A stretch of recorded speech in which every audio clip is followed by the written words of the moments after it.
আমাদের প্রিয় নেতা দলের স্মরণকালের সবচেয়ে বড় সমাবেশে সভাপতির বক্তব্যে হঠাৎই মঞ্চে লুটিয়ে পড়েন জামাত ইসলামের আমির ডাক্তার শফিকুর রহমান। এ সময় নেতাকর্মীদের মধ্যে দেখা দেয় উদ্বেগ উৎকণ্ঠা। পরে বসে বক্তব্য শেষ করেন তিনি। সমাবেশ শেষে তাকে ভর্তি করা হয় রাজধানীর একটি বেসরকারি হাসপাতালে। সেখানে তারেক রহমানের নির্দেশে তাকে দেখতে ছুটে যান বিএনপি মহাসচিব মির্জা ফখরুল ইসলাম আলমগীর।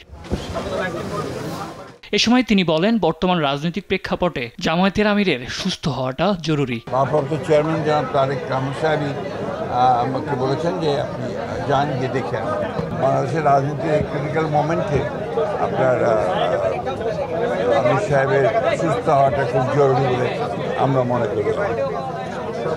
আল্লাহ তাআলার কাছে দোয়া চাই। এর আগে তার সুস্থতার কথা জানান নায়েবে আমির আব্দুল্লাহ মোহাম্মদ তাহের। উনি আসার পরে ডাক্তাররা এসেছেন এখানে, ওনার অবস্থা এখন ভালো, উনি রেস্ট নিচ্ছেন, কথাবার্তা বলতেছেন, তেমন কোনো অসুবিধা চিহ্নিত হয়নি। আমরা আশা করি উনি সামান্য রেস্ট নিয়ে আবার বাসায় ফিরে যাবেন।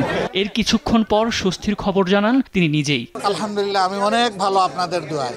জামায়াত আমির আরও বলেন, অন্যায় অসত্য যেখানে সেখানে দেয়াল তুলে দেওয়া হবে। নতুন বাংলাদেশ যারা এনে দিয়েছে তাদের প্রতি দায় থাকার কথাও জানান ডাক্তার শফিকুর রহমান।